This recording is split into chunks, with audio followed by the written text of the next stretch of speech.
es recurrente. Entonces, cuando uno empieza a involucrarse en este tema, se da cuenta de que médicos, enfermeras, personal administrativo y en general todo el personal de una clínica está enfocado a la seguridad, y es sencillo. Las normas de acreditación y habilitación, o inclusive las internacionales, como la Joint Commission, se enfocan a la seguridad del paciente. Entonces, cuando ustedes hablan o uno habla de seguridad del paciente, es cuando yo les digo que la seguridad para este personal tiene un tópico muy diferente. Nosotros hablamos de, nosotros, digo, los profesionales en seguridad, estamos acostumbrados a, bueno, las barreras perimetrales, los procedimientos, los protocolos de acceso, muchos temas que son más de seguridad física. Pero cuando usted encuentra que a usted le dicen que hay que minimizar el riesgo de caída de un paciente y eso es seguridad, tiene toda la lógica del mundo, ¿sí? Pero entonces usted ya de pronto empieza uno a visualizar que está en un ambiente diferente y en un contexto donde la gente no es ácida al concepto como tal, sino al contrario es asidua. Y todo lo enfocan en seguridad. Absolutamente todo se enfoca en seguridad. Cuando empieza uno a vivir este mundo, empieza uno a sentir el peso de la responsabilidad de todo lo que pronunció en la vida con respecto a seguridad. Entonces yo les decía, los que hemos tenido la oportunidad de manejar o conocer el sector residencial, entonces uno iba a las charlas y se reunía con el consejo, con el administrador y hacía campañas preventivas cuando estábamos con vigilancia y generaba todos los planes, inclusive trabajaba con las autoridades policiales para minimizar los riesgos y capacitar las señoras empleadas del servicio, las colaboradoras, etc. O cuando está uno en el sector retail, entonces uno pelea contra los lecheras y la banda de no sé qué y la banda del otro, y empieza a pelear cuando está a pelear contra la merma, ¿cierto? La famosa merma. O cuando usted está protegiendo personas y entonces usted genera miles de alternativas y rutas y usted sale a hacer un recorrido y tiene que anticiparse a todo lo que pueda venir. Son muchos aspectos que uno puede vivir en todas las áreas. Cuando estaba en el sector minero, pues tenía que hacer trabajo de comunidades, anticiparme a los riesgos y garantizar la operación para los geólogos, etc. Resulta que en todas esas áreas, sin desmeritar y sin desacreditar, ni decir que unas menos o más que la otra, y muchas se enfocan en la protección de personas, pues esta tiene eso y más. En seguridad hospitalaria, para ir entrando un poco más al contexto, nosotros vamos mirando que tenemos vehículos, o sea que tenemos un riesgo de que nos hurten vehículos, nos metan vehículos con artefactos explosivos, con personas en el baúl, pues después de cometer ilícitos. Tenemos muebles y enseres como computadores expuestos. Yo estoy hablando de cosas que están muy expuestas. Todos los consultorios en una clínica están expuestos y sujetos o susceptibles a hurto porque es muy fácil llegar a ellos. Entonces, tenemos computadores, sin hablar de las áreas administrativas siquiera. Tenemos cajas donde se recibe dinero, tenemos restaurante, cafeterías. Quiere decir que, entre comillas, es un centro comercial pequeño porque no se restringe el ingreso a nadie. Yo estoy hablando de una clínica que hay muchas en Bogotá o en Colombia que son de puertas abiertas, de puertas abiertas. Entonces, si se dan cuenta, entonces tenemos vehículos, equipos, muebles, enseres, estamos susceptibles a estafas, a utilizar el nombre o suplantación de médicos inclusive, pero aún así, todos estos riesgos no logran llegar al tope de lo que es identificar o más bien analizar que puede ser el hurto de un menor de edad al interior de una institución. Yo pienso que ese es uno de los riesgos que es el foco de toda institución clínica y hospitalaria. Y todos los que ustedes conozcan están implícitos en esta operación debido a que funciona, primero es 24 horas, 7 días a la semana, 365 días y no para jamás. De día y de noche aún más, porque se acuerdan que uno como buen colombiano se enferma y espera que llegue a la noche para ir al médico. Eso sigue pasando.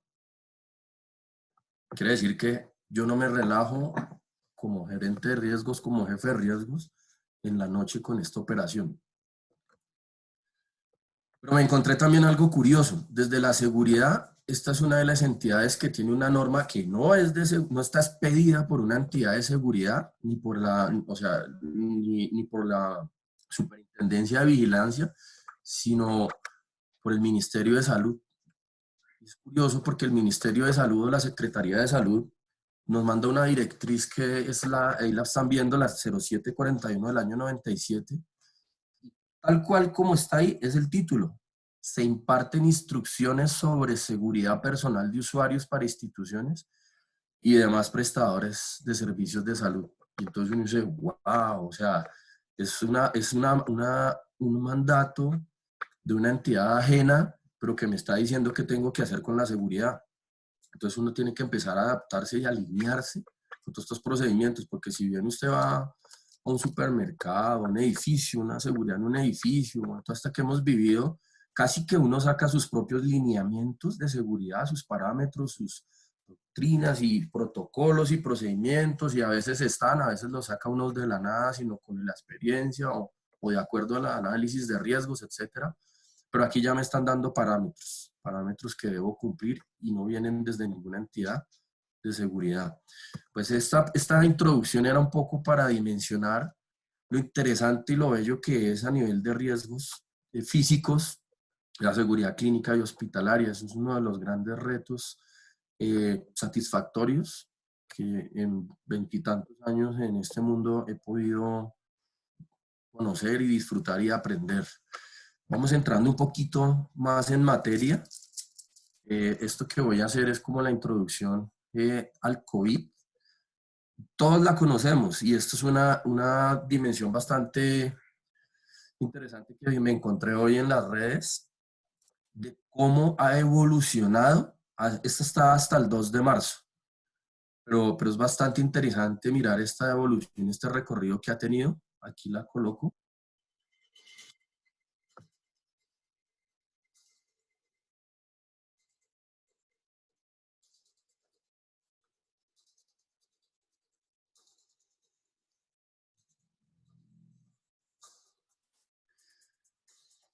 Podemos ver cómo en sus inicios China llevaba la delantera, ¿no? Y Italia iba en el segundo lugar. Y empezamos y ya vamos en el 14 de marzo, 16 de marzo. Increíble.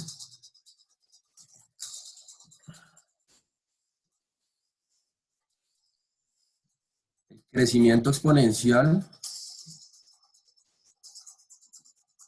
de los pacientes positivos de COVID.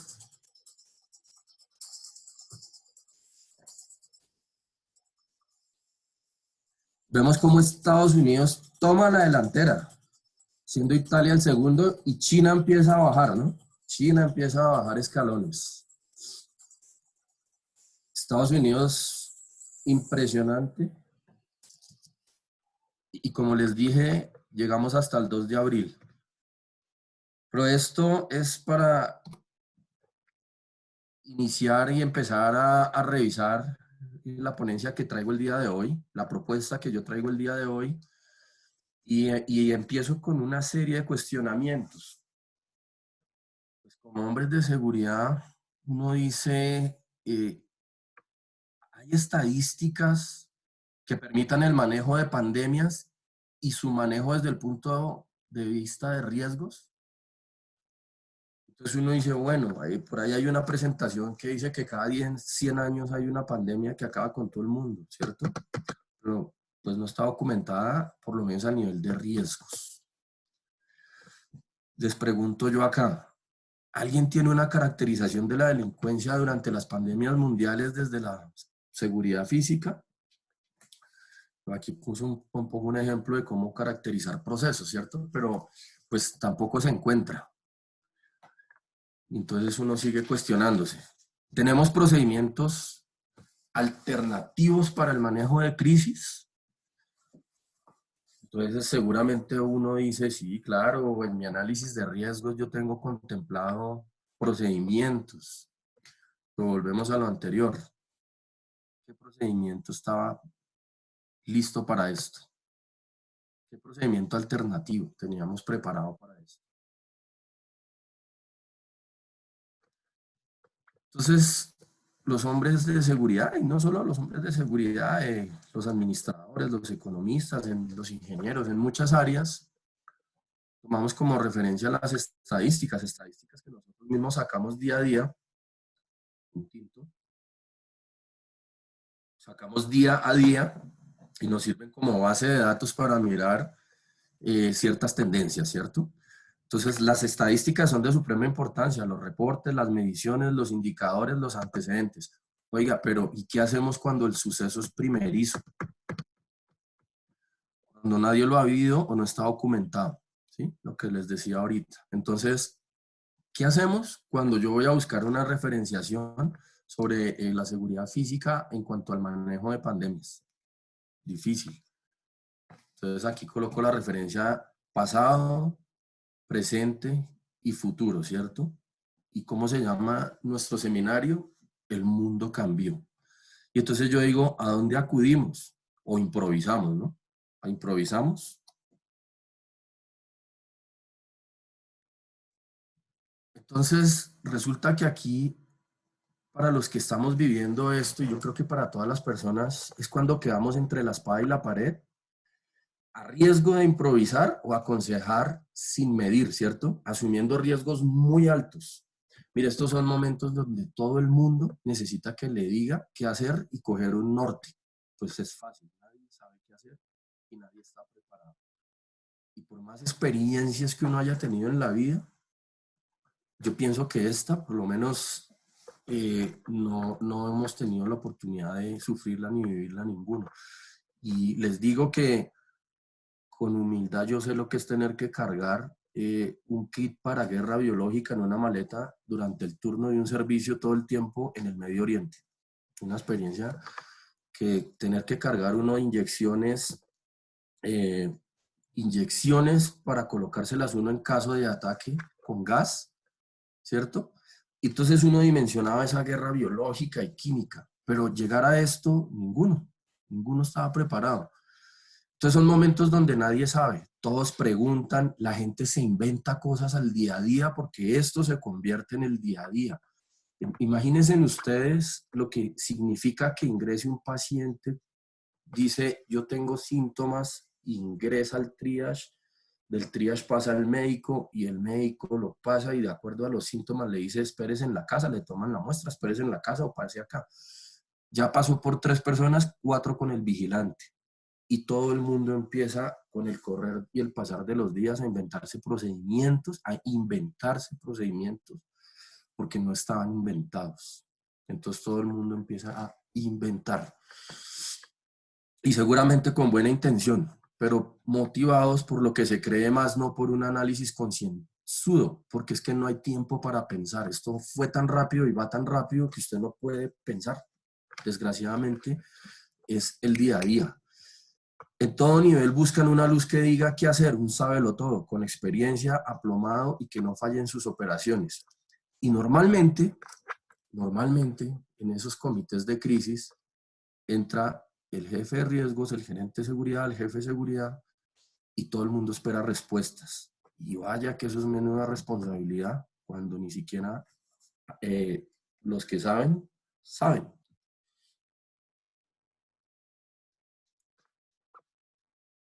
Y ahora, ¿quién podrá defendernos, cierto? Pues bueno, a nosotros los de seguridad nos caracteriza el análisis de riesgos. ¿Qué hombre de seguridad no hace un análisis de riesgos? ¿Quién no tiene un análisis de riesgos? Conocido como evaluación de riesgos, ¿cierto? Y aunque conocemos la definición, aquí puse una de las tantas que hay, pero es muy válida también. Y decimos que es el estudio de las causas de las posibles amenazas y probables eventos no deseados y los daños y consecuencias que éstas puedan producir. Y sigo cuestionándonos. ¿Aplica para este tipo de situaciones de crisis mundiales y pandemias? Claro, claro, yo un análisis de riesgos contemplo todos los riesgos externos, internos, todo, ¿cierto? ¿Quién puede levantar la mano y decir que esto estaba contemplado en su análisis de riesgos? Y no podemos decir que no habían alertas en el mundo, pues porque el SARS que salió muchos años antes era un signo de alerta.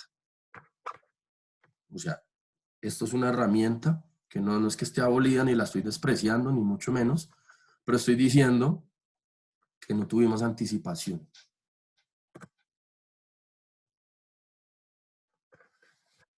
El mundo cambió. Y hay una frase del padre de la administración, debo decir que esa es mi profesión: la mejor manera de predecir el futuro es creándolo. Peter Drucker.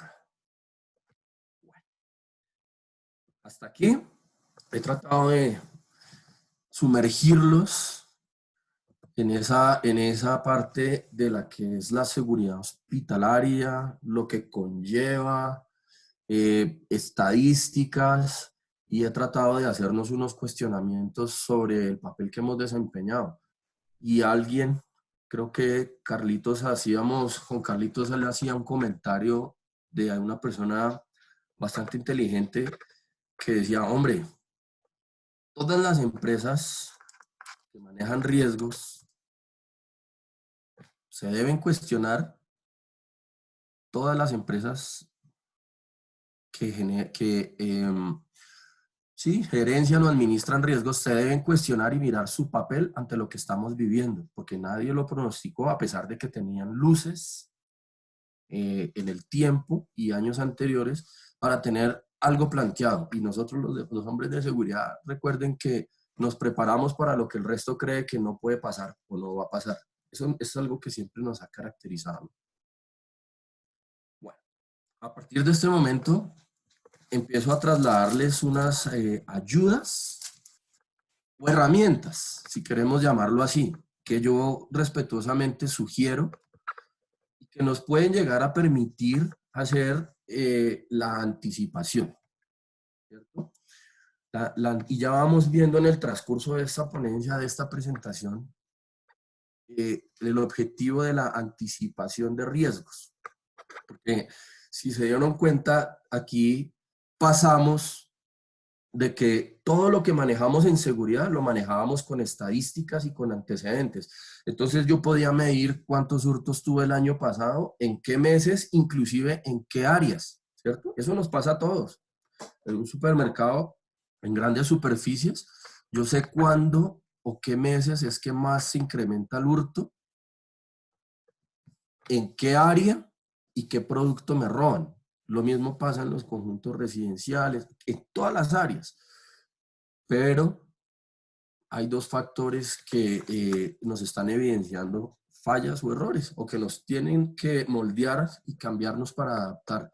Uno, no hay antecedentes, o sea, no podemos mirar atrás para mirar qué va a pasar más adelante. Y con base a esto es que empezamos a hacer la anticipación. Ojo que la anticipación no es brujería, no es llamar a un chamán y que nos diga qué va a pasar y cómo lo vamos a manejar, pero sí hay herramientas que están propuestas en varios puntos y en varios aspectos y en varias partes, y que implican el manejo de muchas ciencias, ciencias económicas y ciencias sociales principalmente. Una de estas herramientas para empezar a entrar en la anticipación es la heurística. Entonces, yo les coloqué en las presentaciones toda la teoría de la heurística, pero pues se las dejo para los que las tengan como memorias. Básicamente, la definición es muy concreta y pues es todo lo que las personas podemos hacer para solucionar un problema, inventar algo o crear algo, ¿cierto? Para generar o proporcionar estrategias que permitan darle solución a un problema. La heurística lo hacemos siempre. No es podríamos decir que es improvisación y podría sonar como tal, pero tiene cosas más profundas la heurística, y es una herramienta que va a complementar todo lo que hacemos en anticipación. Vuelvo y les digo, el contexto y toda la explicación de la heurística, inclusive desde sus inicios, está en esta presentación. Pero se las dejo para que las tengan en sus memorias para no demorarnos tanto en este tema.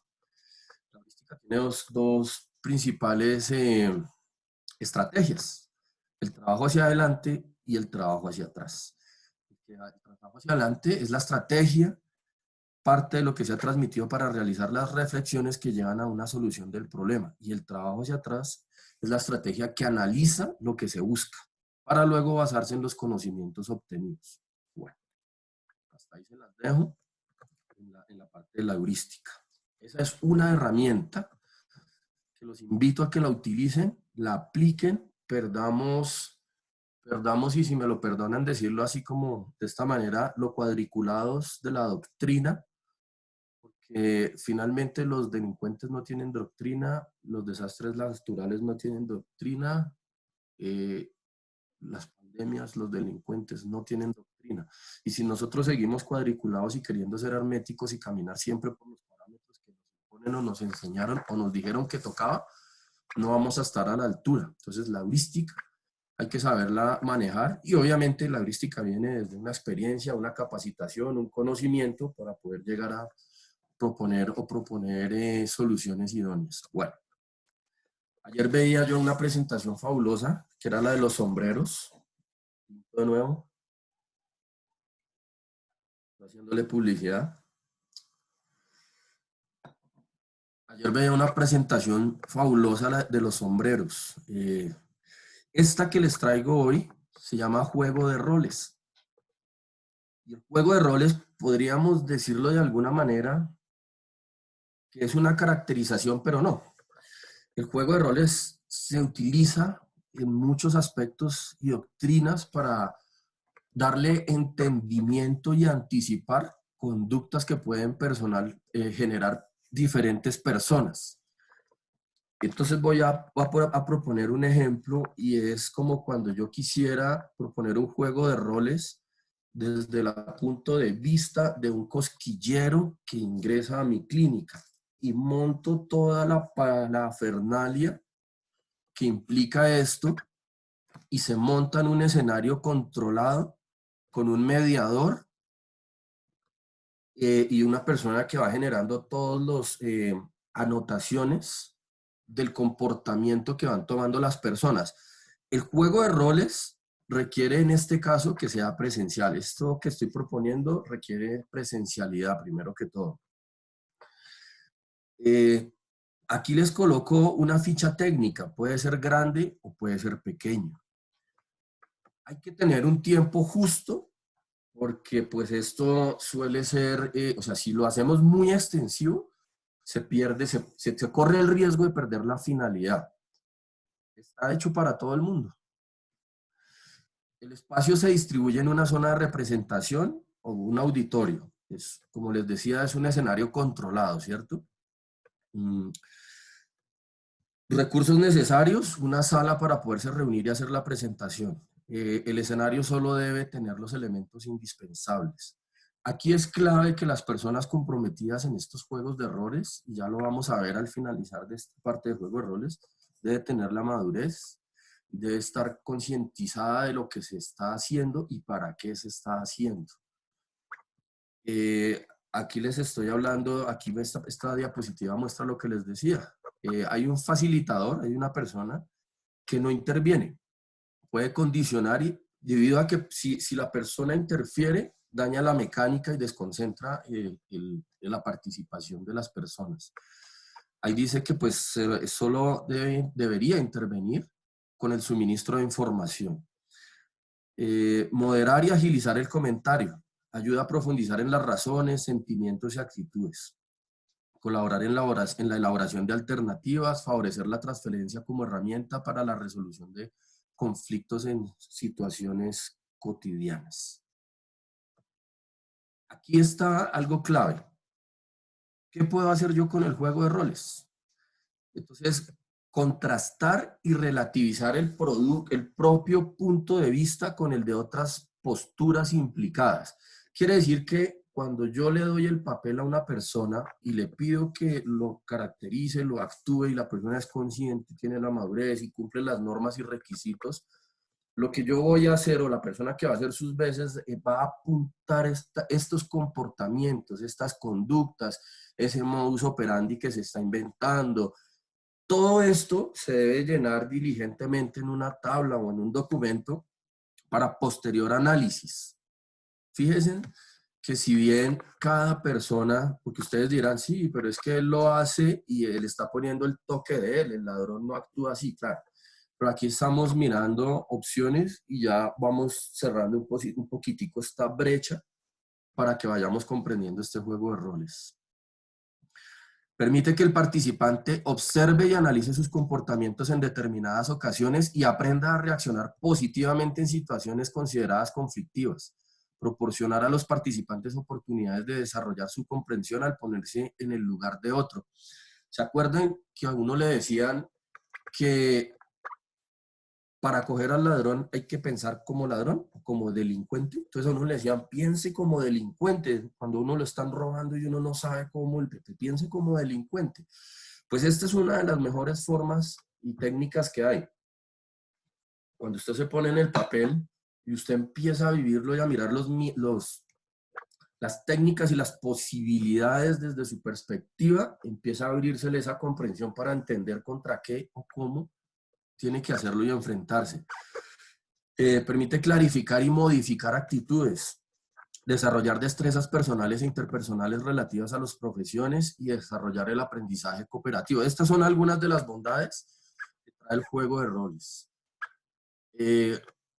Aquí hay algunos elementos importantes para tener en cuenta. Que la situación, elija el que lo propone para hacer la anticipación, pues debe tener en cuenta que sea conflictiva y motivadora. Definir o presentar una situación, escena, personajes, posturas que están presentes en ella con un problema concreto.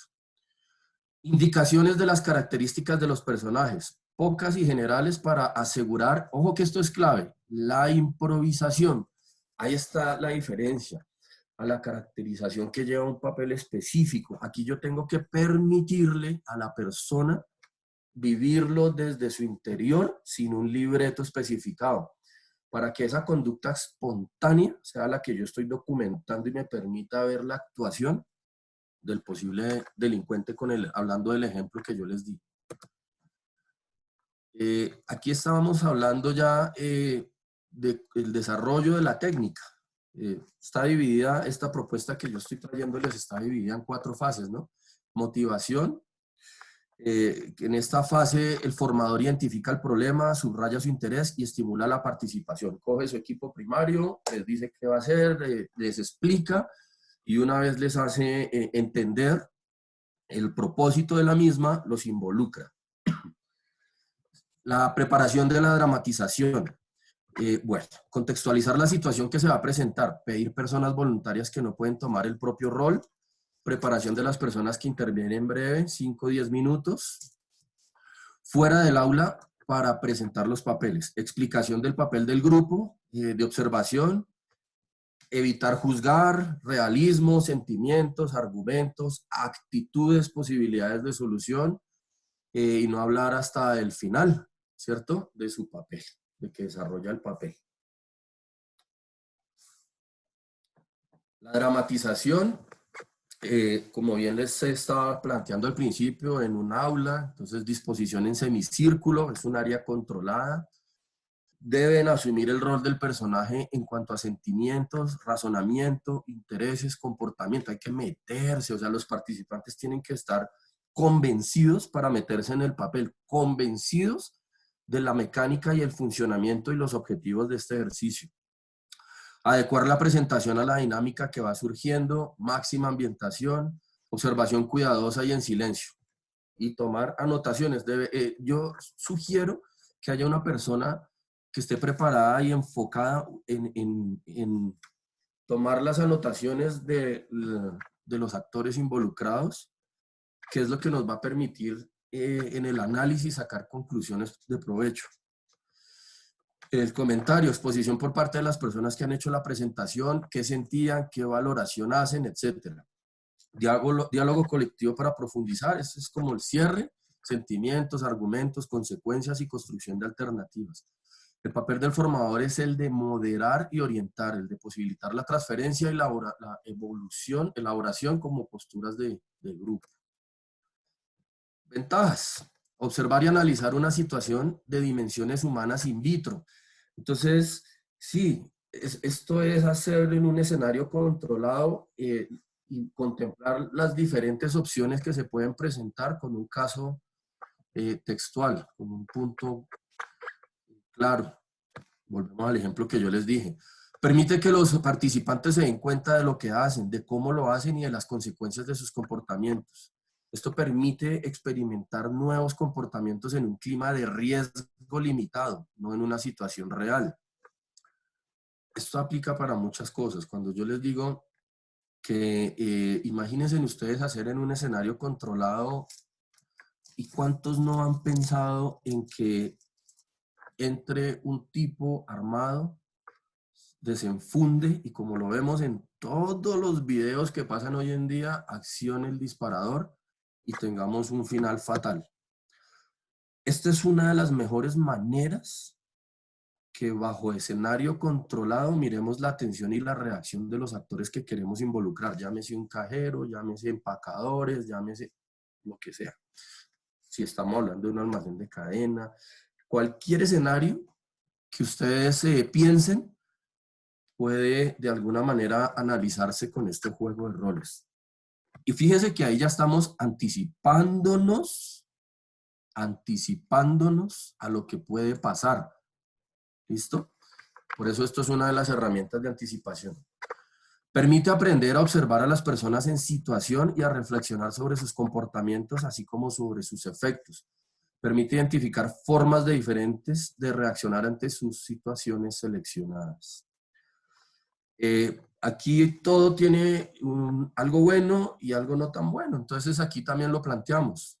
Hay que procurar que la presentación no se transforme en un psicodrama y que se quede solamente en una representación y no en un ejercicio de psicoanálisis.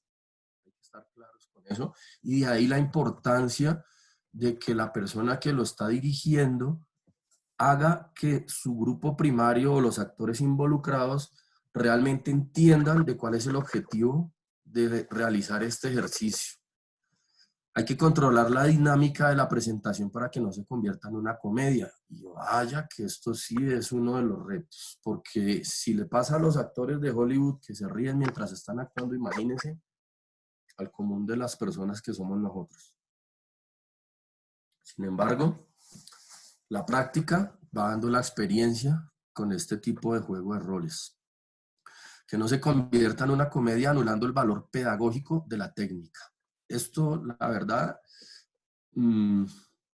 hay que saberlo manejar y de verdad que hay que generar conciencia. Y hay que decirle a la gente que esto puede pasar, pero pues cuando uno está consciente lo que trata es de evitarlo, ¿cierto? Y bueno, recomendaciones finales para este juego de roles. El grupo debe tener una cierta madurez. No hay que precipitar el proceso si no hay tiempo suficiente. O sea, esto no puede ser algo que apure y terminemos rápido porque no va a poder cumplir los efectos ni cumplirse los objetivos que se han trazado para esta actividad. Muy utilizado en programas de recursos humanos o de habilidades directivas. Se utiliza para trabajar las relaciones interpersonales, el comportamiento, los valores y las actitudes. Las aplicaciones habituales de esta técnica se dan en sesiones sobre relaciones interpersonales, trato al cliente, venta, etcétera, o sobre gestión de conflictos. Este pues nuestro juego de roles es la segunda herramienta que yo les presento aquí para darle manejo. Entonces tenemos la que les di primero, que fue la heurística, ¿cierto? Que les compartí la definición básica y las dos estrategias que aplican en la heurística la van a tener en detalle para que los que quieran profundizar y leer. Sin embargo, estos son documentos abiertos, hoy en día los encuentran en cualquier parte, pero lo que vamos a hacer nosotros es enfocarlos hacia lo que nos interesa, hacia nuestra administración y gerencia de riesgos. Vamos a hacer una publicidad política pagada, Carlos, de una vez antes de seguir. Hoy traigo a nombre de la comunidad de Gris un vaso MUX con diseño y logo exclusivo y un pad mouse, los cuales a discrecionalidad, Carlitos, usted decide después de la presentación cómo los quieres sortear. Vale, vale, Luis. Ya enseguidita que termines, miramos y los sorteamos.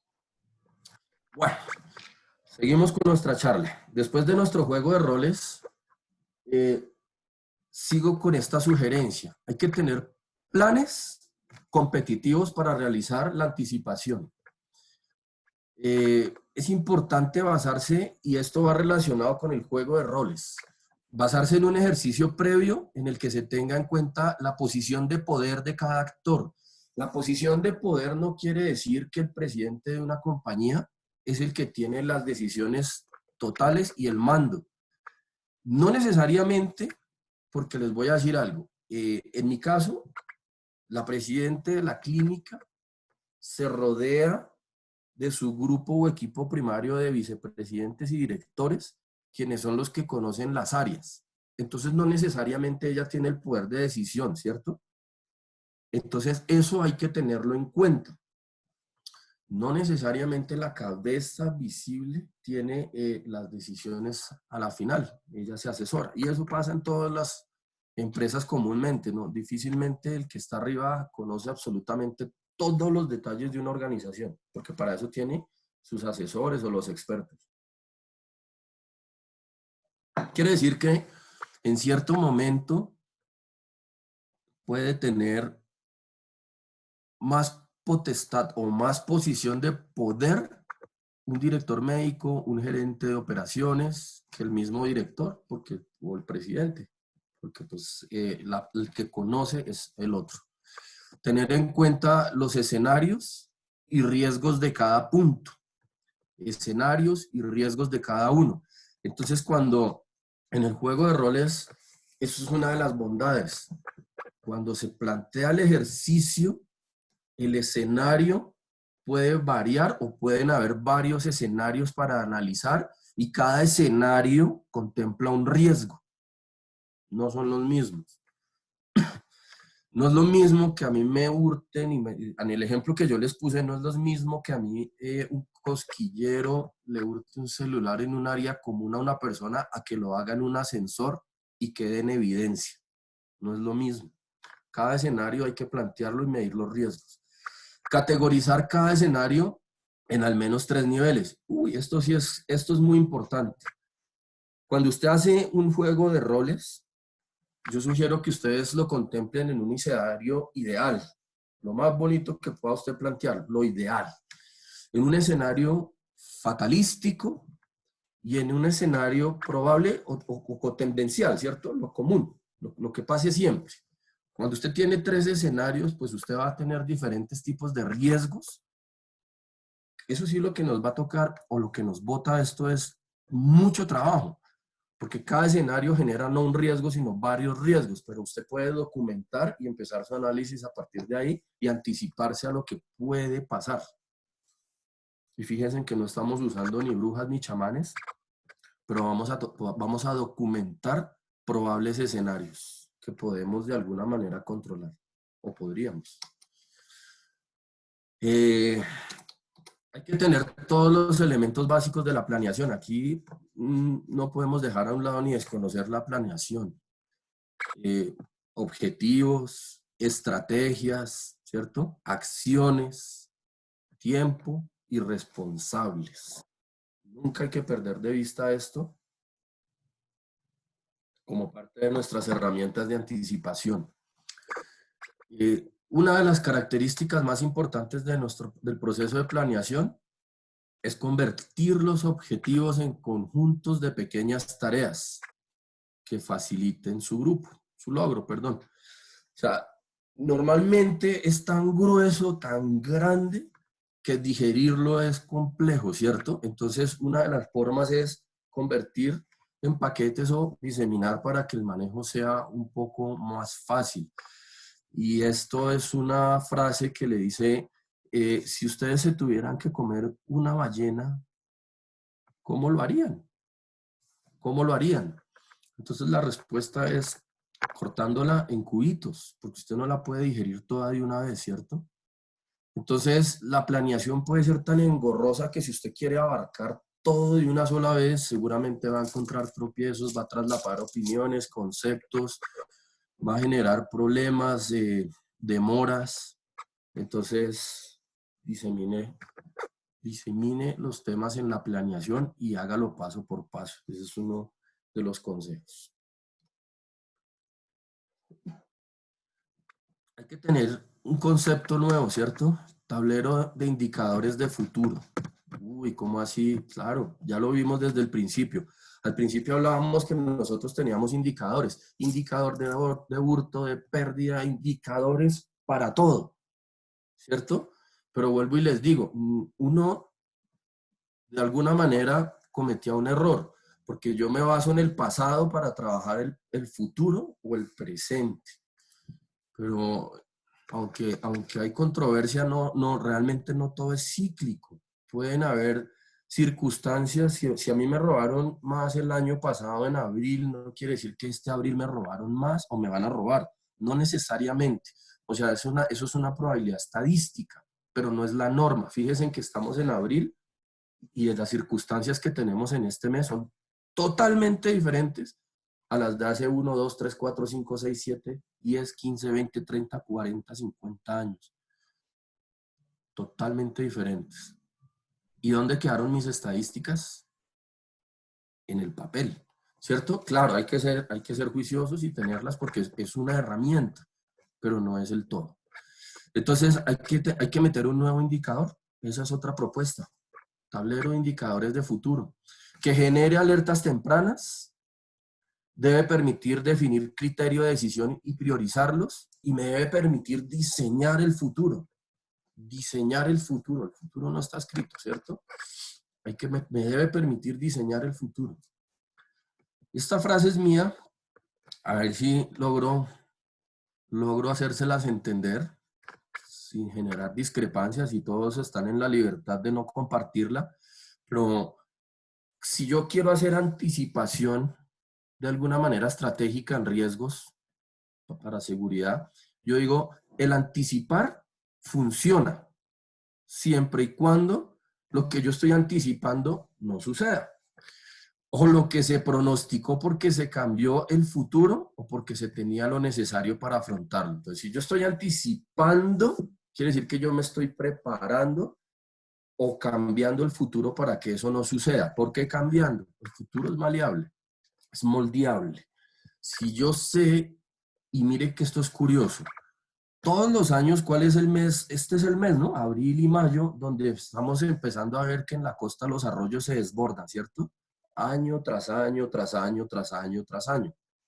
Eso ni siquiera es anticipación estratégica, eso es pura voluntad política, pero sigue pasando, ¿cierto? Si yo hiciera concienzuda mi anticipación, hablemos de la parte política, instauran las medidas, pues el abril y el mayo del año pasado no debería ser el mismo de este año. Quiere decir que lo que yo anticipé no se cumplió porque fue efectiva mi anticipación.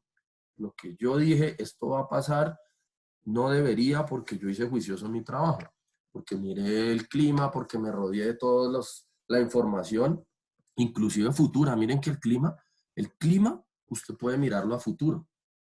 Y así tenga cambios, usted tiene una noción de lo que viene.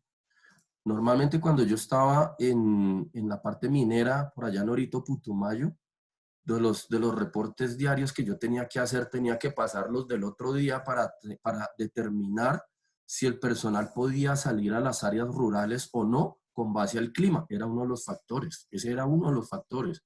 Anticipación. Listo. Este es un ejemplo, pero de un solo riesgo. O sea, ustedes pueden montarlo como quieran y adaptarlo a sus necesidades. Pero yo aquí me planteo y le planteo a mi equipo primario algo cuando lo hago.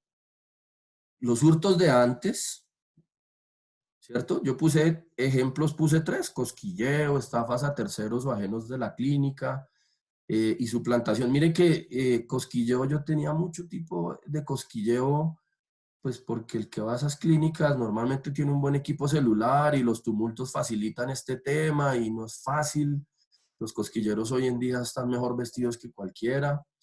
Las estafas a terceros se prestaban mucho porque pues allá usted podía entrar con una bata de médico y inclusive ponían anuncios, miraban los anuncios de la gente que vendía celulares, celulares nuevos, y los citaban en las áreas comunes, y simplemente les decían, permítamelo, yo lo miro, deme un segundo, siéntese acá, voy a preguntarle a mis compañeros si este celular es el que me sirve, y hacían el recorrido y se conocen la clínica mejor que uno, y salían por otro lado. Y su plantación también, pues porque al ser entidades de renombre, usar el nombre de otra persona para hacer lo mismo de estafas es fácil. Pero eso era el antes. Hoy en día las puertas están cerradas y ya esos riesgos no aplican. Y hoy es que hoy que se me podrían estar hurtando o que se me están hurtando guantes, alcohol glicerado, ¿cierto?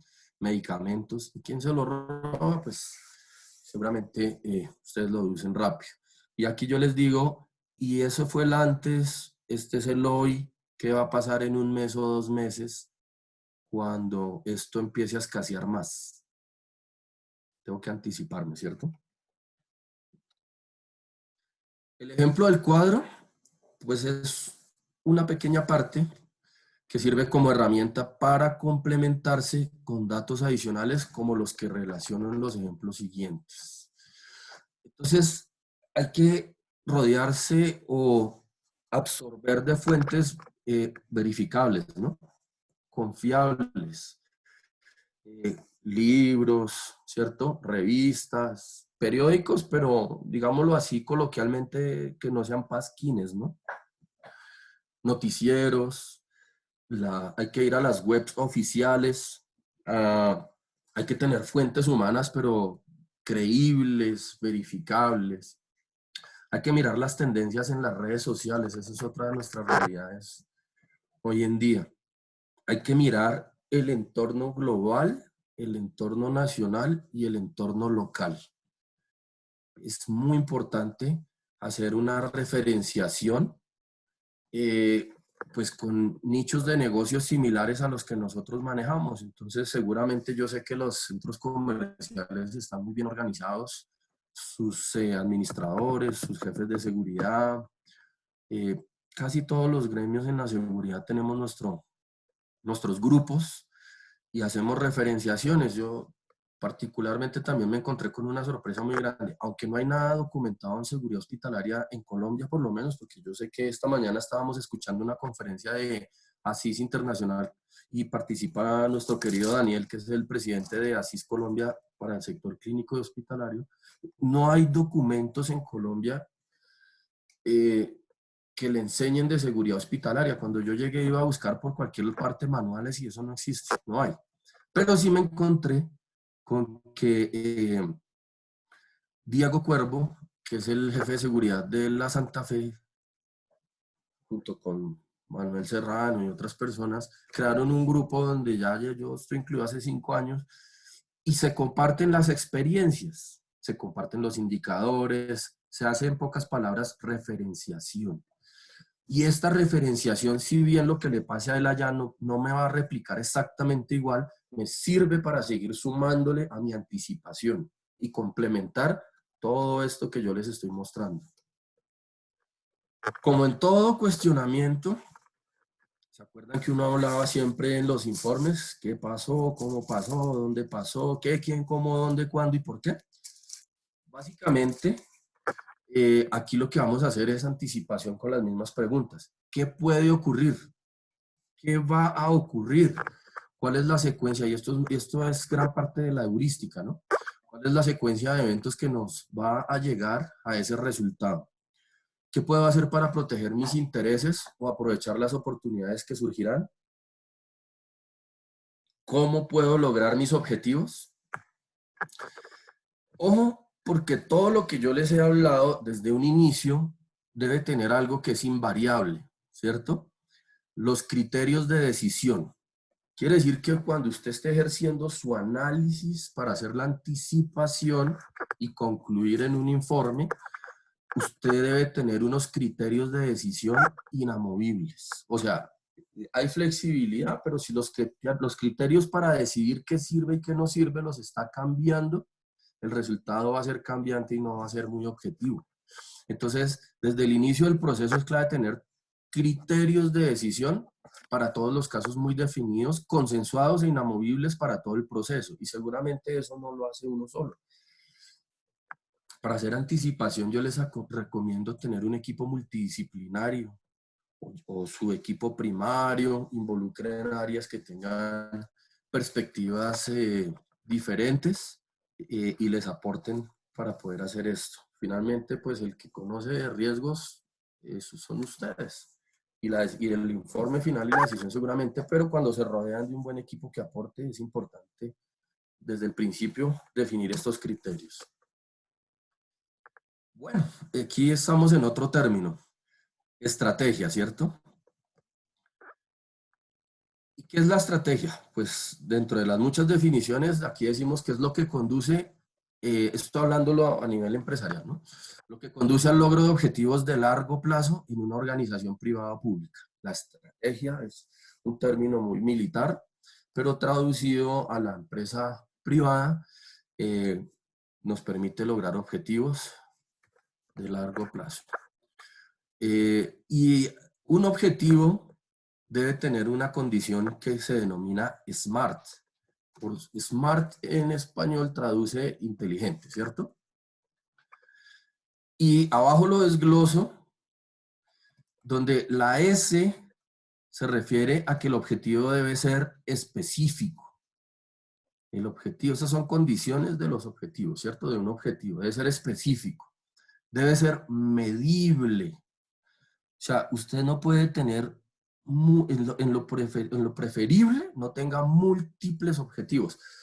Yo no sé si ustedes se acuerdan cuando empezó la moda por allá de la calidad total en el año 93 y después en el 94 tal vez, y después nos pasamos a la reingeniería, digo en Colombia porque eso en otros países lleva muchos años. Después la reingeniería y luego volvimos a retomar y ahora se llama calidad de nuevo, en fin. Y entonces misión, visión, objetivos estratégicos y eso empezó a cambiar. Y entonces los que saben del tema dicen, no, venga, plantéese un objetivo, pero que sea real y se pueda cumplir y que sea válido en el tiempo y esta vaina. Entonces, lo mismo, el objetivo debe ser específico. No pongan tantos objetivos para el cumplimiento de la estrategia, ¿cierto? Debe ser medible. Todo lo que hacemos nosotros en seguridad debe ser medible, debe tener trazabilidad. Debe ser realizable, o sea, ponernos objetivos inalcanzables, pues hombre, nos desprestigia, nos hace perder credibilidad, hay que ser mesurados, aterrizados, hay que hacerlo de una manera muy consciente y madura. Debe ser realista y debe tener unas fechas límites, ¿cierto? Limitado en el tiempo. O sea, nosotros no podemos ponernos objetivos y dejarlos en la línea de tiempo a ver cuándo los cumplimos, porque igualmente la estrategia que planteemos para el logro de objetivos va a ser ineficiente e ineficaz. Entonces, esto llévenselo en el ADN de ustedes. La estrategia es lo que conduce al logro de objetivos de largo plazo en una organización privada o pública y un objetivo debe tener una condición SMART. Bien.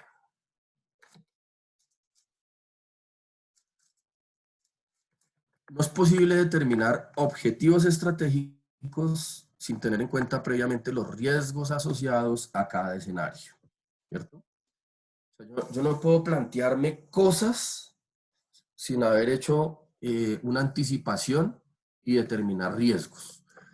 Y como ejemplo está este. Nadie en sus 5 sentidos se lanzaría en vestido de baño a una piscina de tiburones. Solo por diversión, así esto cumpla con sus objetivos de recreación.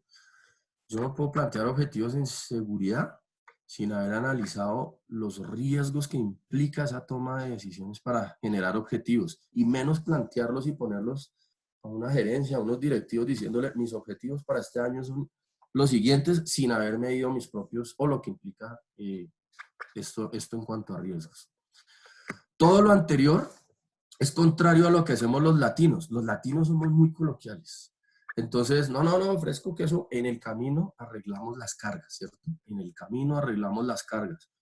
nosotros no podemos dejar sueltos esos cabos, nunca. Nosotros tenemos que tener el control, si se puede decir así, total, sobre las decisiones que estamos generando y lo que estamos vendiendo nosotros a una organización. Bueno, estos son objetivos contingentes, refiere a la contingencia, ¿cierto?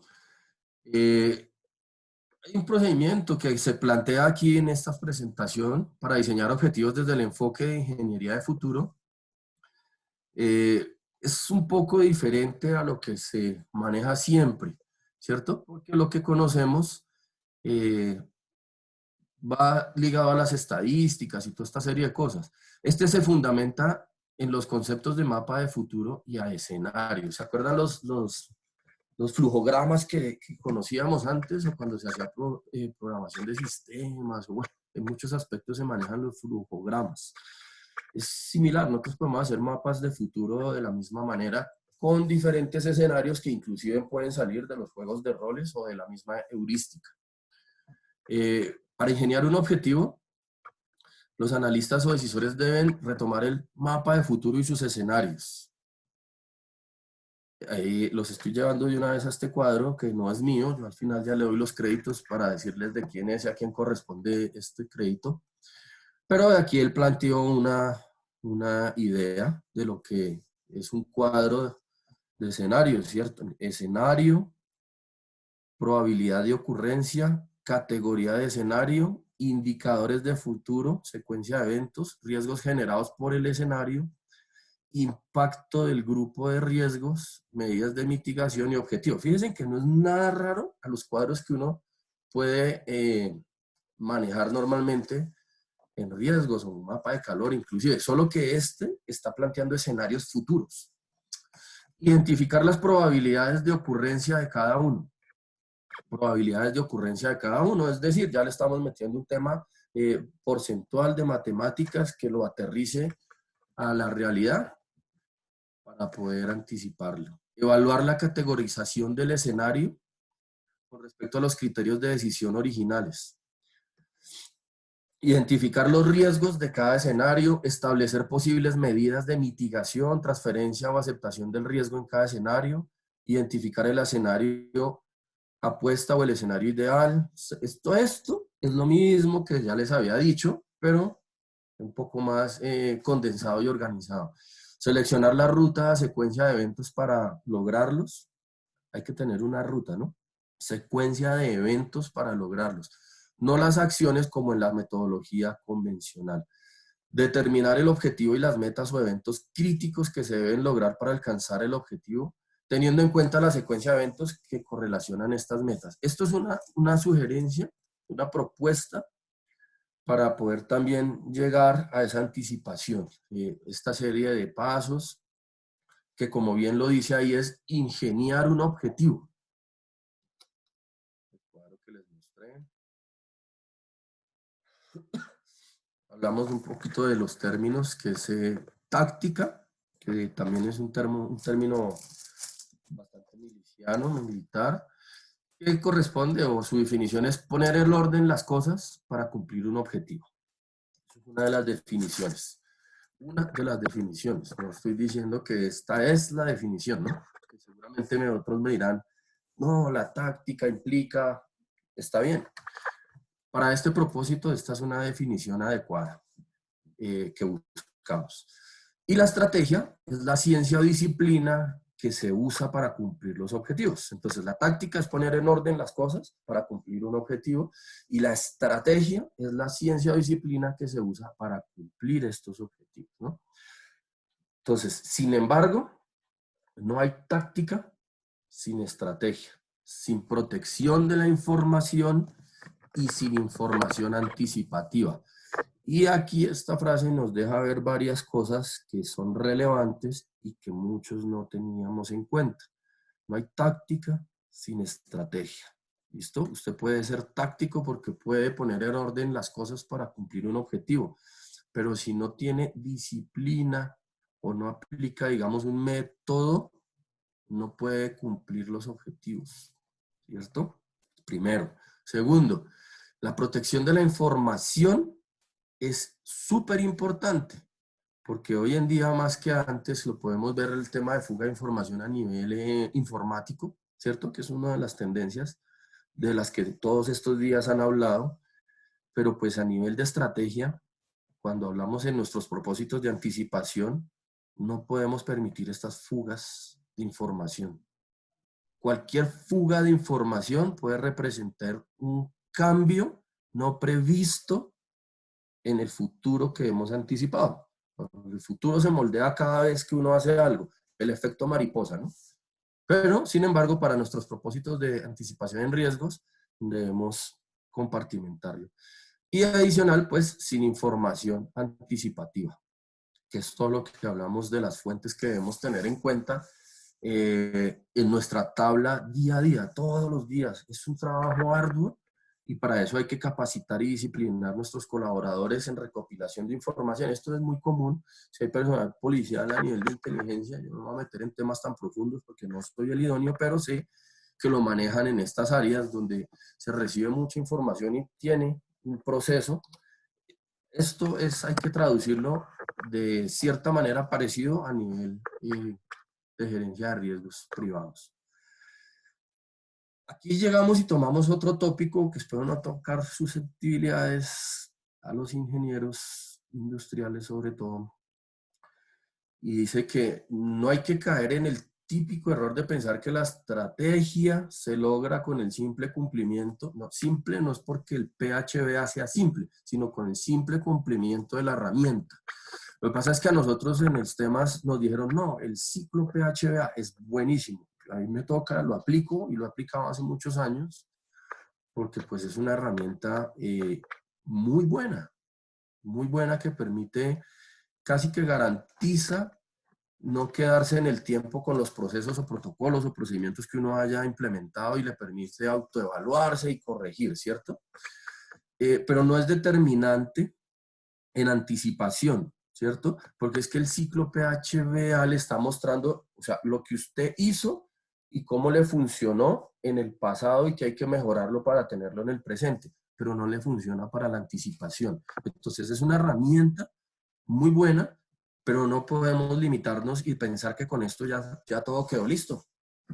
Con eso ya hicimos, entonces pues no, yo ya tengo mi ciclo PHBA, los procedimientos los evalúo cada año y hago mis indicadores, me dicen que sí está funcionando o que hay que ajustarlo porque la operación cambia, lo que sea. Pero miren que no nos anticipa nada. La estrategia, pues entonces es el verdadero eje central del proceso de despliegue estratégico. Ese es el logo que, el gráfico que identifica el ciclo PHBA, ¿no? Y esto es a lo que me refería, los tipos de indicadores, ¿no?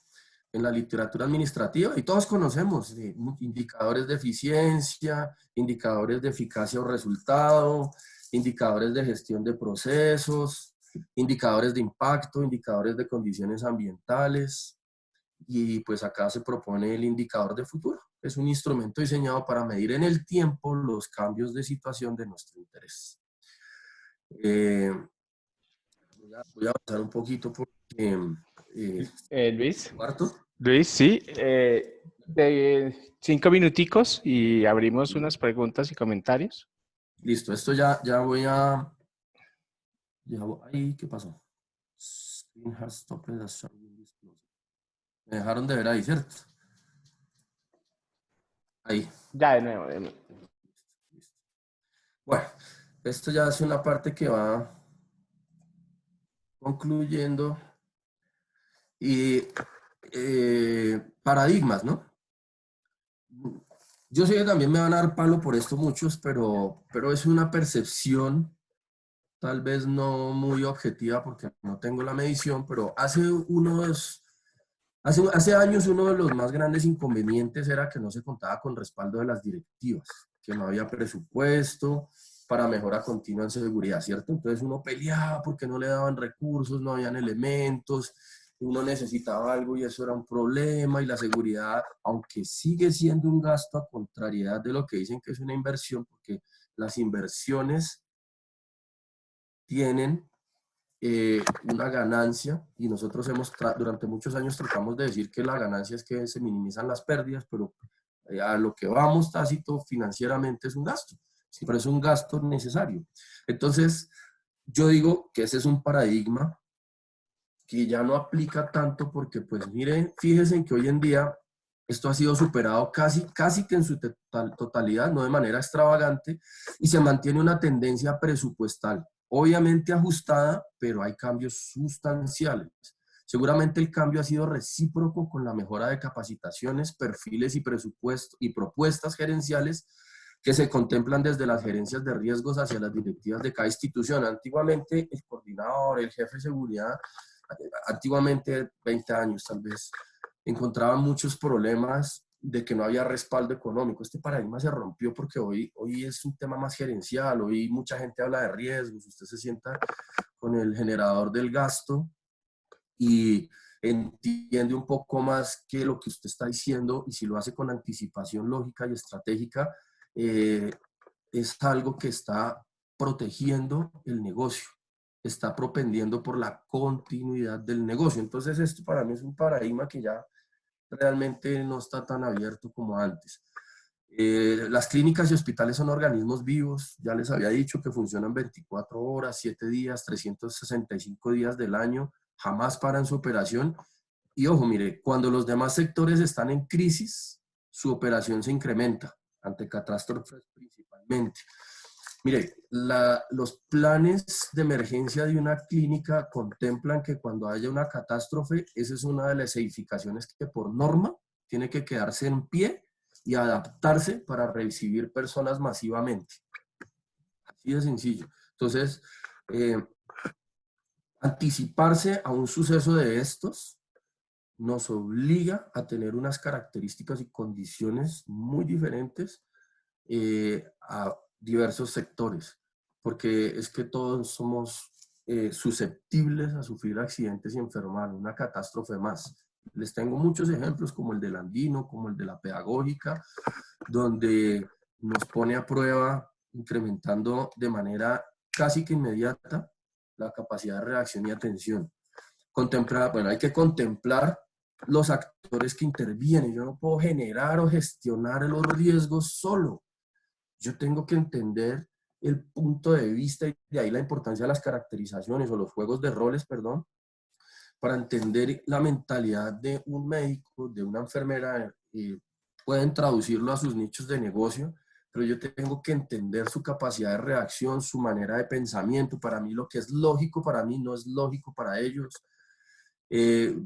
Como cualquier negocio, el jefe de seguridad debe tener un plan de seguridad mínimo anual con cortes o reportes trimestrales o cuatrimestrales. Esto es experiencia personal que yo sugiero. Debe generarse una capacitación continua, y esto va fundamentada en la cantidad de rotación que tengamos de personal también. Indiscutiblemente un trabajo en equipo, porque el éxito de gerenciar los riesgos no es que yo sepa mucho o haga todo, sino que de verdad tenga un equipo que tenga coerción, que logre hacer realidad estos planes. Relaciones interpersonales con áreas y generar canales de comunicaciones adecuados. Este tipo de organizaciones, cada área tiene unas responsabilidades y son celosas, son muy celosas de sus procesos. Y la forma de interactuar no es como que necesito o quiero esto, sino que hay que realmente generar unos vínculos profesionales que faciliten la realización de lo que yo necesito, que finalmente es para el bien común. Formatos simples, prácticos, que permitan agilizar y no contemplen la capacidad creativa de aportes y de los colaboradores, análisis de la información y un reporte anticipativo, y con eso se finalizaría ese ciclo, ¿cierto? Con un reporte ejecutivo anticipativo. Esto de formatos simples y prácticos es porque, esa maña de que hacemos formatos y protocolos y procedimientos hasta para entrar al baño desgasta. Entonces hay que ser prácticos y objetivos, con formatos simples diseñados para los que los van a diligenciar. Bueno, esto es una herramienta que yo les traigo. Me la presentaron por ahí en el año 2008 o 2009, haciendo el diplomado en la militar, profesor, y pues no sé, tal vez le modifiqué algo, pero sigue siendo abierta, está a su disposición. Y es como mi equipo primario recopila información para alimentar mi anticipación y posteriormente socializarla, analizarla y darle un trámite que permita plasmarla en mi informe, ¿cierto? Entonces esto consta básicamente de 4 partes. La primera parte, que es la superior, pues tiene lo básico, la fecha, a qué unidad de negocio corresponde la que lo ejecutó, el área. Aquí me identifican un tipo de riesgo. Yo coloqué cualquiera, entonces si tiene errores no se fijen en lo que está escrito, sino en el formato como tal. Tipo de riesgo. Segunda parte tiene la materialización del riesgo. O sea, aquí me dice tipo de riesgo, cómo se puede llevar a cabo ese riesgo, la materialización del riesgo. Y estas 3 columnas me permiten que la persona que lo diligencia de mi equipo primario, ella, en su experiencia, conocimiento del entorno y del área, me diga qué solución plantea ella desde el punto de vista físico. Quiere decir, con cámaras, con barreras perimetrales, con muros, con vigilantes, con lo que sea desde el punto de vista físico y estructural, ¿cierto? Procedimentales, pues no todos los riesgos toca meterles plata. Yo puedo generar un procedimiento para mitigar un riesgo. Esto se hace por riesgo, no para todos, sino por riesgo. Y estas que se generan son unas sugerencias desde el punto de vista de comportamiento de las personas. Este comportamental casi siempre está enfocado al comportamiento de las personas, es decir, capacitar a las personas para que me cumplan este procedimiento. No necesariamente este formato tiene que llenar las 3 columnas. Usted puede simplemente encontrarme una solución física y sugerirla, o una que sea solo procedimental o otra comportamental. No es necesario llenarlas todas. Pues con todo lo que yo les dije, yo generé, aquí les pegué solo un ejemplo de lo que yo hice y que yo presenté. Esto fue un reporte que yo hice de anticipación estratégica a probables incidentes desde la seguridad física. Pues yo manejo un reporte poco ejecutivo, corto. Explico la metodología que apliqué para realizarlo. Socializo un poco el entorno que estamos viviendo. Aquí son pues extraídos de fuentes formales y oficiales y verificadas de lo que está pasando, de lo que puede pasar, de lo que tengo en mi entorno cercano, si es que lo tengo evidenciado. Y con base a ese formato que les mostré ahorita, se generaron, del formato que les mostré ahorita, se extrajeron todos los riesgos para anticipar lo que estamos viviendo con el COVID. Quiere decir que yo intenté plasmar lo que puede pasar en 3, 4, 5, 6, 7 meses y planteo estrategias para mitigar esto que se puede venir encima. Adicionalmente, eso me permitió identificar en el tablero de monitoreo, tablero que mostramos que hace monitoreo, pues me permitió también que yo hiciera una anticipación y hiciera una propuesta. Ustedes han visto que los médicos y enfermeras están siendo discriminados por su condición de empleados en la salud y no los dejan entrar a un taxi, los bajan del bus, han sido víctimas de agresiones, los sacan de donde viven. Pues yo, digamos que desde una jefatura de riesgos que dirijo, siendo solidarios, planteé una alternativa para que fuera estudiada por las directivas de donde trabajo. Yo le puse este nombre, BAI, con herramientas existentes, pero esto más que mostrarles qué hice, porque no, cada cual es libre de generar sus estrategias y necesidades de acuerdo a su nicho de negocio, es para decirles que esto salió de la anticipación. Esto salió de la anticipación que yo realicé y me permitió determinar que esto es algo que era necesario ya y en el tiempo que viene. Finalmente, pues quiero decirles que esta presentación en gran parte la agradezco y le hago el reconocimiento al señor Julián Meneses. Julián Meneses, quien debido a sus exposiciones a las cuales yo he asistido y el libro Hannibal, del cual he tomado algunas ayudas para hacerlo explicativo e ilustrativo en esta presentación. A él le debo el crédito de la mayoría de los cuadros y las herramientas que tomé asumido como algo responsable para que no se determine de mi autoría, sino al quien le corresponde. Además, que fue algo que me ha enseñado en el tiempo a darle un vuelco total a la manera como maneja uno los riesgos. Sugiero a quienes se les despierte el interés por este apasionante método, pueden contactarlo a él. Aquí puse la página de él. Sugiero unas películas que son bien interesantes. Agentes del Destino, ahí está el link para el que quiera ingresar. Cuando tengan las memorias, ahí está linkeado para que lo vean en YouTube. Hablan de eso, o sea, son películas que cuando usted las mira desde la anticipación estratégica, van a ver que están correlacionadas, sirven bueno para hacer análisis uno mismo. Hay una charla muy buena que yo ya la vi, que también es recomendada por Julián Meneses, que es de Bruce Bueno, de Mezquita, predice el futuro de Irán. Es muy bueno ese video. Y él va a la anticipación realmente es mucho más profunda e implica una serie de factores matemáticos y de medición mucho más profundo. Realmente aquí yo creo que no di ni el 1%, no les transmití aquí el 1% de lo que es realmente esto. Y finalmente una película que es Focus, Psicología de un estafador, como ejemplo de que el futuro es moldeable. Es una película muy interesante de Will Smith.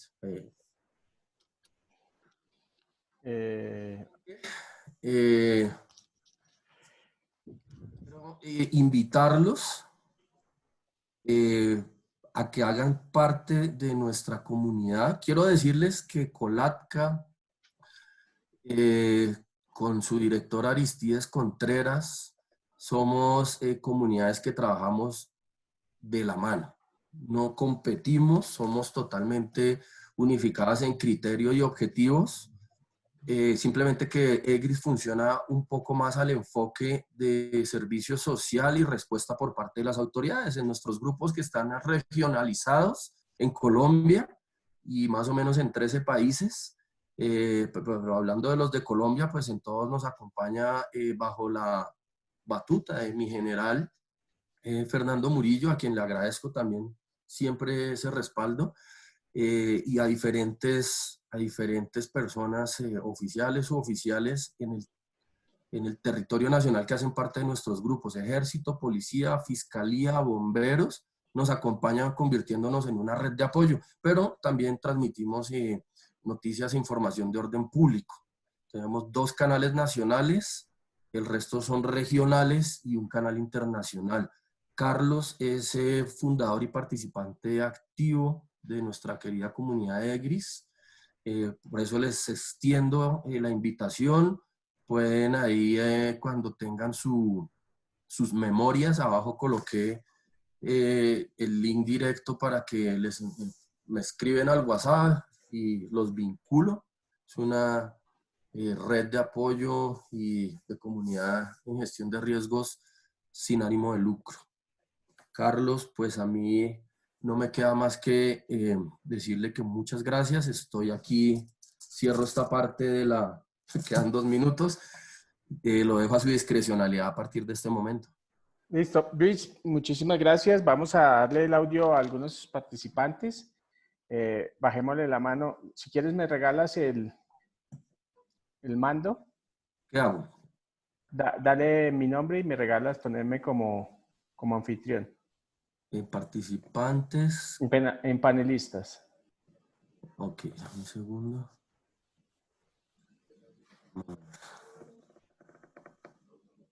Panelistas, invitados, no lo veo por ningún lado. ¿Dónde lo encuentro? Dale en participantes, en el icono de participantes y ahí te salen las 2. Ah, ya, panelistas, Carlos, sí. Más. Entonces ponme como anfitrión. Make host.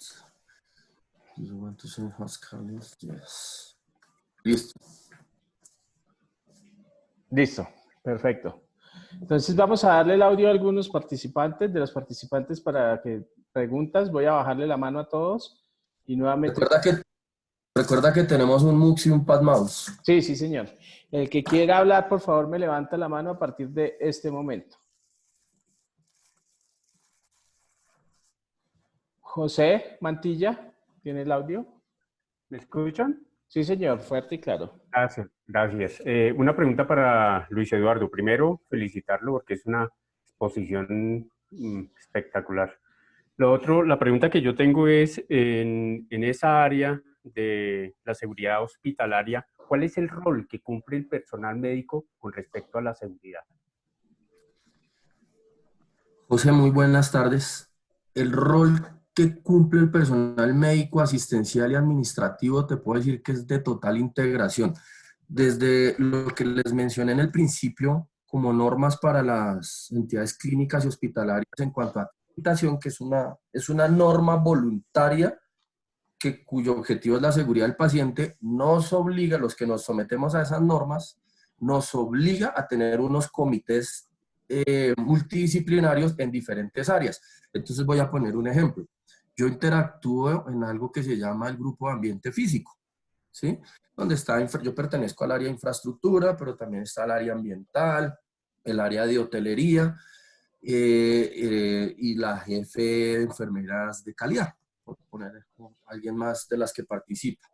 De esta manera, todos los procedimientos deben impactar, todos los procedimientos que se generan desde este grupo de ambiente físico impactan todas las áreas y se deben bajar. Y las enfermeras participan y los médicos también. De hecho, ahí está la coordinadora de urgencias, de emergencias y de urgencias, participan y aportan y se adhieren a las propuestas o procedimientos que salen desde seguridad física. Fíjese que van muy ligados, porque mi vigilante que coordina o maneja el control de acceso a urgencias de adultos, por ejemplo, tiene que estar de la mano con las directrices de urgencia de lo que dice la coordinadora médica en urgencias adultos. Voy a poner un ejemplo. En este momento no pueden entrar personas mayores a 60 años. El vigilante se tiene que adherir, la médico tiene que dar las directrices, pero las tiene que socializar en un comité para que todos las bajemos y las implementemos. Entonces el personal asistencial y médico es muy, muy importante y fundamental en este tipo de instituciones como participantes activos de la seguridad física. Bueno, Luis, muchísimas gracias. Tiene el audio la señora Georgia Luz Toledo. Hola, buenas tardes. Buenas tardes. Bueno, yo quería preguntarle al señor Luis Eduardo,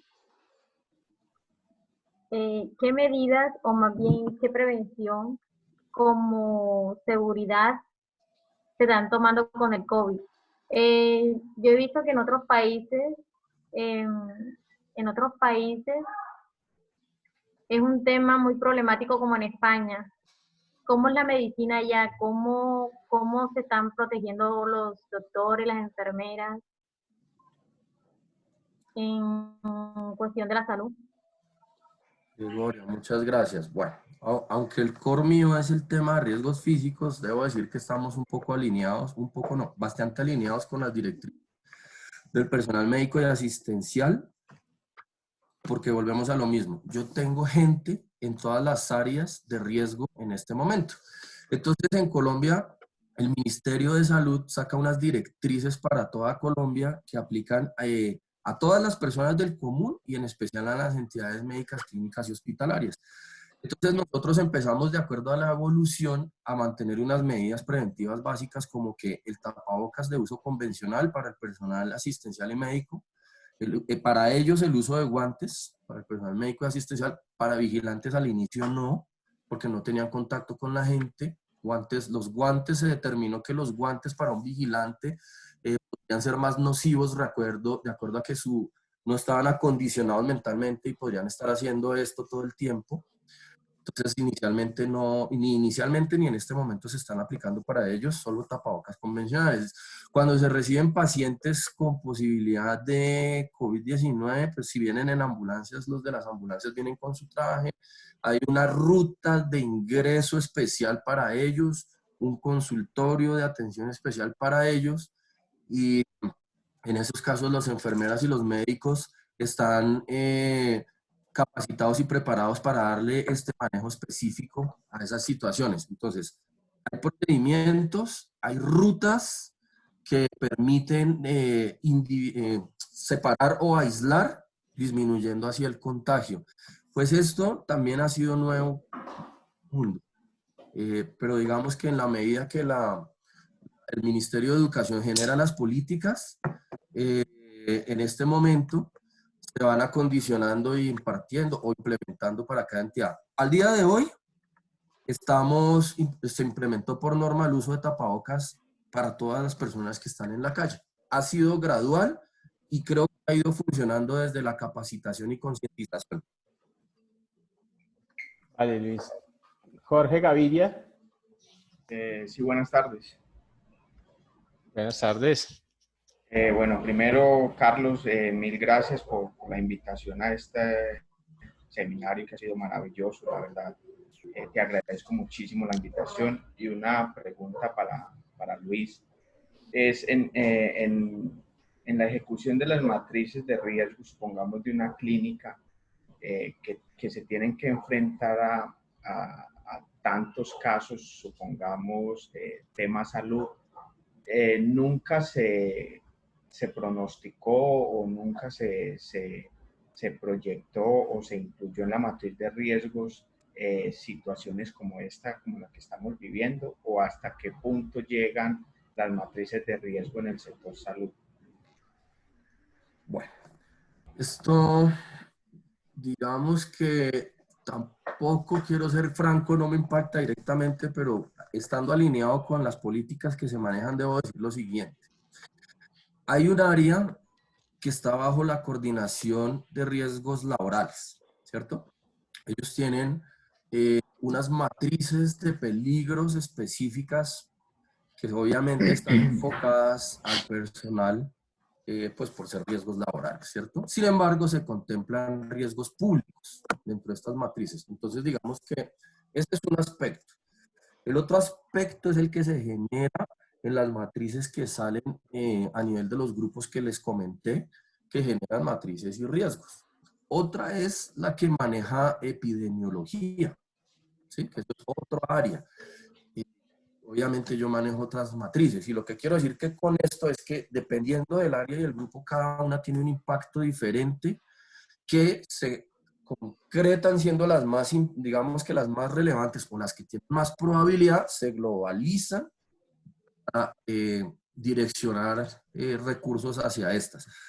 Concretamente, y explicando un poco que no es solo un área, sino muchas, este tipo de pandemias a ese nivel no estaba contemplado. En Colombia ya saben que, no sé si a nivel mundial, pero por lo menos en Colombia estábamos en un pico epidemiológico por el cambio de clima, ¿cierto? El cambio climático, así que tuviéramos preparadas áreas, de hecho se montaron áreas de expansión, entonces áreas comunes se convierten en consultorios y se colocan más camas, el personal, en fin, está pronosticado y de hecho ensayado para casos de catástrofes y emergencias la ampliación de zonas, incluyendo riesgos químicos, por ejemplo. Hay duchas, etcétera, a las entradas de las clínicas para descontaminar. Pero tengo que ser sincero que para este tipo de pandemias no se estaba preparado. Bueno, muchas gracias. Tiene el audio Adriana Milena. Adriana Milena. Bueno, yo creería que dos más.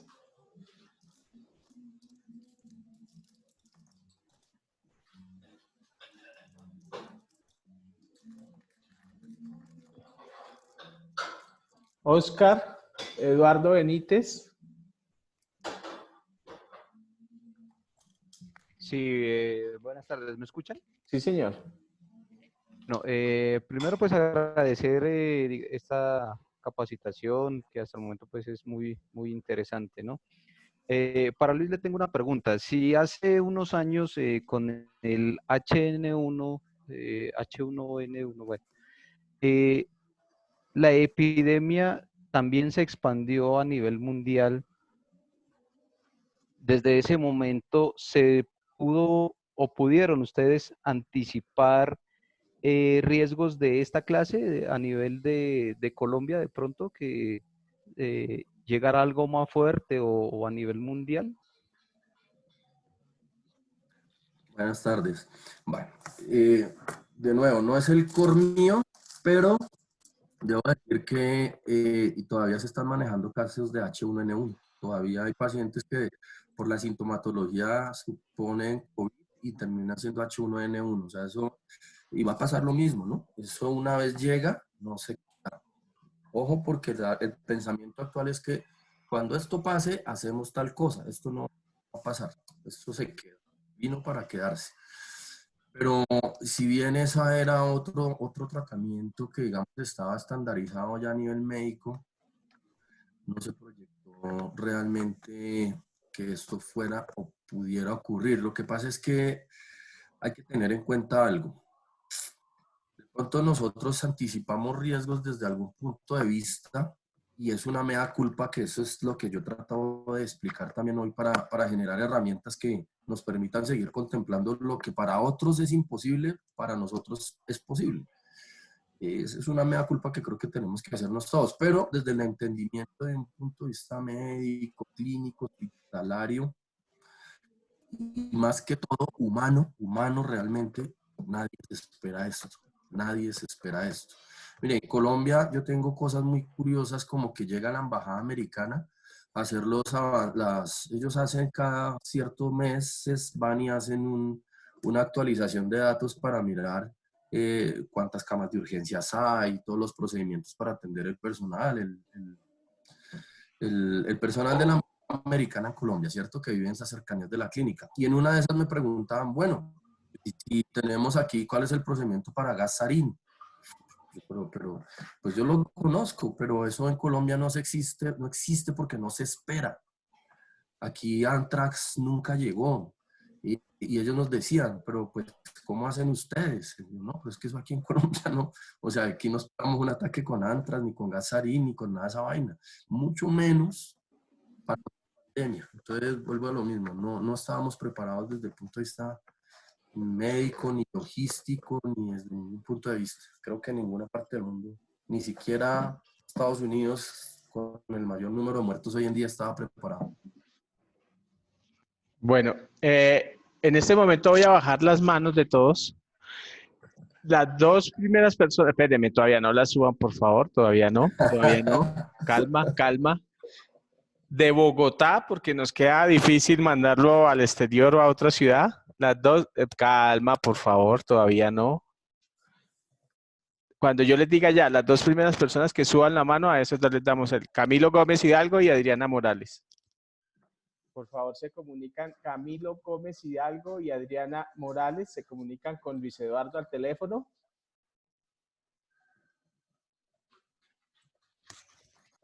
Luis, ¿cómo es tu teléfono? ¿Dónde se pueden comunicar? Las personas que ganaron, 304 494 9907. Listo, pues nada, muchísimas gracias Luis Eduardo, Dios te bendiga, excelente tema, mucho por aprender, todos los días aprendemos más y esa es la idea, seguir aprendiendo y seguir haciendo patria. Mañana nos encontraremos a las 3 de la tarde, les recuerdo por favor no compartan el link si no están inscritos, porque pues no van a tener la certificación y les quitan cupo a las personas que sí están inscritos. Que si le puedes repetir el número, Luis, que no lo copió Adriana. Claro, Carlitos, y si me permite antes de darle el número, quiero dar un agradecimiento a es mi equipo primario, son las coordinadoras. Sin ellas, realmente esta presentación y todo el trabajo que desarrollo no se podría lograr de una manera tan positiva. A mi coordinadora Nubia y a mi coordinadora Daniela, muchas gracias. Mi número es 304-494-9907. Bueno, y muchísimas gracias. Y les recuerdo a todos los participantes que seguiremos haciendo este tipo de cursos, seminarios y diplomados, en su gran mayoría gratuitos. Lo único que tendrían que cancelar en algunos de ellos o en algún momento es los costos de las certificaciones, pues eso genera un costo y lo de la plataforma, pero serían costos muy bajos para los que los quieran hacer, totalmente gratuitos, de diferentes temas de interés y que puedan aportar a todos ustedes. Dios los bendiga. Mañana nos veremos nuevamente, 3 de la tarde, con 2 excelentes ponencias. Muchas gracias, Carlitos. Gracias a todos y bendiciones.